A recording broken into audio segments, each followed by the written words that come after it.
The Miller family home was filled with a special kind of warmth. Mark and Sarah had waited so long for this. Their little house, once just a space for two, was now a home for three. Baby Mia had arrived just 3 weeks ago. She was a tiny bundle of joy. Her soft coos and sleepy sighs were the new soundtrack of their lives. Mark would come home from work and rush to her crib. He would just stand there, watching her breathe, a huge smile on his face. Sarah spent her days in a blissful haze, feeding, changing, cuddling their precious daughter. Their family wasn't just Mark, Sarah, and Mia. There was also Buster. Buster was a beautiful, goofy golden retriever. They had adopted him from a shelter 4 years earlier. He was their first baby, a constant source of laughter and affection. When Sarah was pregnant, Buster seemed to know. He would gently nudge her growing belly with his nose, as if to say hello to the little person inside. They had no doubt he would be the perfect furry big brother. When Mia came home from the hospital, everything seemed to go smoothly. Buster would lie quietly on the floor near Mia's bassinet. He seemed calm and protective. They were a perfect little family, a picture of domestic bliss, completely unaware of the storm gathering just below the surface.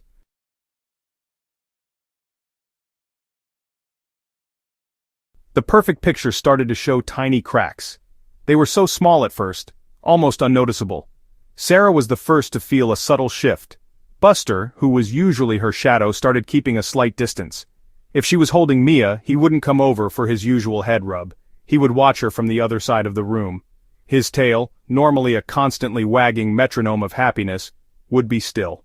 Buster's eating habits changed. He would leave food in his bowl, which was unheard of for the food-loving retriever. He also started whining softly at night. It wasn't a loud, demanding bark, but a low, mournful sound. Mark tried playing fetch with him in the garden, hoping to cheer him up. Buster would chase the ball once or twice, but then he would just lie down on the grass, his head on his paws, looking back at the house. One afternoon Sarah was sitting on the sofa, feeding Mia. Buster walked into the room and stood by the doorway. He didn't come closer. Instead, he let out a low growl. It was so quiet that Sarah almost thought she had imagined it. But then, he did it again. The sound sent a shiver down her spine. It was a sound she had never heard from her gentle dog before. She spoke to him softly. "Buster, what's wrong, boy? Buster, what's wrong, boy?" He just stared, his body tense, a strange look in his eyes she didn't recognize. The moment passed and he turned and walked away, but the memory of that growl lingered in the air, a chilling warning. Mark and Sarah discussed it that evening. They were worried. They loved their dog dearly. They couldn't understand what was happening. Was he jealous? Was he sick? They decided to book an appointment with their vet for the following week. They hoped the vet could give them some answers, some reassurance. They tried to give Buster even more love and one-on-one time. They were trying their best to fix a problem they didn't fully understand. They were good owners and loving parents, caught in a situation that was slowly, quietly, spiraling out of their control. It happened on a Tuesday morning. The day began like any other. The sun was streaming through the kitchen window. Mark had already left for work. Sarah had just finished feeding Mia and had laid her down on a soft play mat on the living room floor. The mat was covered in colorful animals. Mia was kicking her little legs, her eyes wide with wonder at the new world around her. Sarah smiled, her heart full. She just needed to grab a bottle from the kitchen. It would only take a second. Buster was lying quietly in his bed across the room. He seemed calm, almost sleepy. The scene was peaceful. It was domestic. It was normal. Sarah turned her back for just a moment. That was all it took. The silence was shattered by a sound that will haunt her forever. It was not a bark. It was not a growl. It was a terrible, sharp snarl, followed by a single, piercing cry from Mia. Sarah spun around, her heart instantly seizing in her chest. The image before her was a living nightmare, a scene of pure horror that didn't seem real. Buster was standing over Mia. His body was rigid, his teeth bared. He was no longer the gentle, goofy dog she knew. He was a predator, and her tiny, helpless baby was on the floor beneath him. "Buster, no." Her voice was shredded with panic. She lunged forward, not thinking, only reacting. She pushed the dog away from her baby with a strength she didn't know she possessed. Buster stumbled back, a look of confusion now on his face, as if waking from a terrible dream. But the damage was done. Sarah scooped Mia into her arms. The baby's face was covered in blood. A deep gash was visible on her tiny cheek. Her cries were weak and gasping. The colorful playmat was stained with red. The world dissolved into a blur of panic and adrenaline. Sarah clutched Mia to her chest, trying to shield her, to somehow reverse what had just happened. She could feel the warm stickiness of blood on her hands, on her clothes. Her mind was screaming. How could this happen? How could Buster do this? He was their good boy. He was their family. In that single horrific instant, the trust was shattered. The peace of their home was destroyed. The dog she had loved and trusted had attacked the person she loved most in the world. The nightmare had just begun, and its echoes would change their lives forever. Sarah's mind raced, a chaotic storm of fear and action. Her first instinct was to protect Mia. She held her baby tight, her hand applying gentle pressure to Mia's cheek wound. Blood seeping through her fingers. Mia's cries fading to whimpers that terrified Sarah more than any scream. Fumbling for her phone on the kitchen counter, hands shaking, barely unlocking it, fingers stabbing at the screen, dialing the emergency number. 999, what's your emergency? My dog. He attacked my baby. My baby is bleeding. She called Mark. Mom, it's Buster. He bit Mia. He bit her face. I'm on my way. I'm coming right now. Is she okay? Did you call an ambulance? Sirens growing louder, terrifying and relieving, paramedics burst in, filling the living room, calm, professional, urgent. They gently took Mia, assessing the injury. Sarah watches helplessly as they work, about the dog, about Mia's age, all she could see, her baby's pale face and blood. The longest minutes were ending, but the nightmare was far from over. The ambulance ride was a dizzying blur. Sarah sat in the back, her hand on Mia's tiny leg while a paramedic worked to stabilize her. The siren blared, clearing a path through the midday traffic.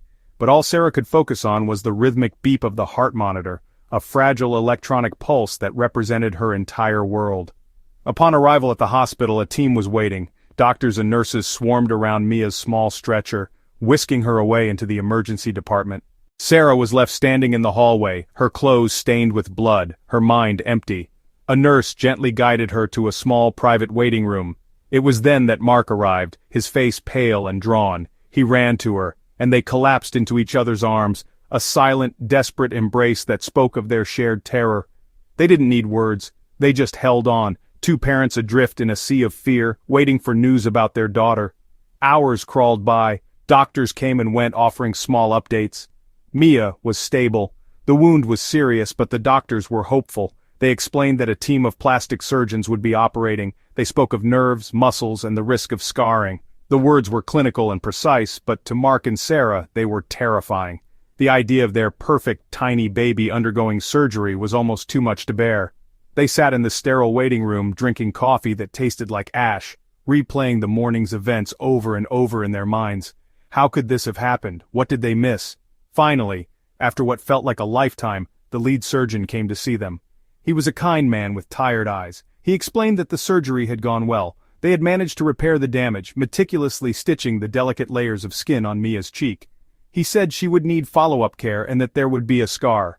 But with time, it would fade. He told them she was a remarkably strong baby. Relief washed over Mark and Sarah, so powerful it almost buckled their knees. Their daughter was going to be okay. The heroes in scrubs had saved her. The immediate danger was over, but the emotional wounds were just beginning to surface. Bringing Mia home from the hospital was nothing like the first time. The joy and excitement were gone, replaced by a heavy cloud of anxiety and grief. The house felt different. It was no longer a safe haven. The living room, where the attack happened, felt like a crime scene. Sarah couldn't look at the playmat without a fresh wave of horror washing over her. Mark had scrubbed the floor, but the memory of the blood was permanently etched in their minds. The silence in the house was deafening. The happy gurgles from Mia were now mixed with Sarah's quiet sobs and Mark's heavy sighs. Their family unit, once so strong, felt fragile and broken. Sarah was consumed by guilt. She replayed the moment of the attack endlessly in her mind. Why did I turn my back? Why didn't I see the signs? She felt like she had failed as a mother, failed to protect her child from harm in their own home. She barely slept, and when she did, her dreams were filled with nightmares of the attack. She became hyper-vigilant, barely letting Mia out of her sight for a second. Every shadow, every unexpected noise sent a jolt of panic through her. Her love for her daughter was now intertwined with a profound and painful fear. She loved Mia so much it hurt, and the thought of what she had almost lost was a constant physical ache in her chest. Mark tried to be the strong one, but he was breaking inside too. He felt an overwhelming sense of responsibility. He was the one who had brought Buster into their home. He was the one who had reassured Sarah that everything was fine. He saw the pain in Sarah's eyes and the scar on his daughter's face, and he felt like he had failed them both. He threw himself into work, trying to escape the oppressive sadness at home, but it followed him everywhere. The bond between Mark and Sarah, once so easy and full of laughter, was now strained by unspoken grief and shared trauma. They were in the same storm but felt like they were weathering it in separate boats. The trauma of the event rippled through every aspect of their lives.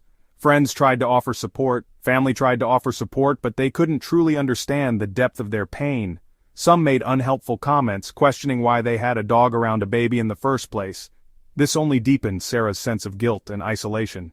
The joy of new parenthood had been stolen from them, replaced by a long and difficult process of healing. They were still a family, but they were a family that had been fundamentally changed. A family that now had to learn how to piece itself back together from the broken fragments of what they once were. In the chaos of the ambulance ride in the hospital, the question of Buster had been pushed to the back of their minds. Mark had dealt with the immediate situation. When he had rushed home after Sarah's call, he found Buster huddled in the living room corner, trembling. Seeing the blood and understanding what had happened, Mark acted on pure instinct. He calmly put Buster's leash on, led him to the car, and drove him to the local animal shelter. He couldn't have the dog in the house. He couldn't even look at him. Handing over the leash to the shelter worker was one of the hardest things he had ever done. He felt like a traitor, abandoning a family member. The days that followed were filled with agonizing discussions. What were they going to do about Buster? Sarah couldn't bear the thought of him ever being in their home again. The image of him standing over Mia was burned into her memory. For her, the trust was irrevocably broken. The dog she had loved was gone, replaced by a monster. She couldn't reconcile the two images. She knew, with a certainty that chilled her to the bone, that she would never feel safe with him again, and Mia's safety was the only thing that mattered. The love she once felt for Buster had curdled into fear and a deep, painful resentment. Mark, however, was torn apart by the decision. He loved that dog. Buster had been his constant companion for 4 years. He had helped Mark through stressful times and had filled their home with so much joy. He kept thinking about the look of confusion on Buster's face after the attack. He wondered if it was a freak accident, a moment of madness that would never be repeated. He researched online, reading about canine behavior, stress in dogs, and something called redirected aggression. Part of him wanted to find an excuse, a reason that would allow them to forgive Buster and bring him back. But then, he would look at the tiny scar on Mia's cheek, and the conflict would tear him apart. Ultimately, they made the only decision they could. After long, tearful conversations, with each other, with animal behaviorists, and with the shelter, they agreed that Buster could not come home. Rehoming him was a possibility, but the risk was too great. Could they, in good conscience, place him in another home with children? The thought of this happening to another family was unbearable. With the heaviest of hearts, they made the devastating choice to have Buster euthanized. It was an act of love and a terrible responsibility. They were ending the life of a creature they had cherished, a friend, to ensure no one else would ever be harmed. It was a final, heartbreaking act in a tragedy that had no winners. The months following the attack were a slow and painful journey toward healing. The scar on Mia's cheek began to fade, a pale pink line, a constant reminder of what they had endured. But as the physical wound healed, the emotional ones healed more slowly. Sarah started attending a support group for parents who had experienced trauma. Sharing her story with others who understood her guilt and fear was cathartic.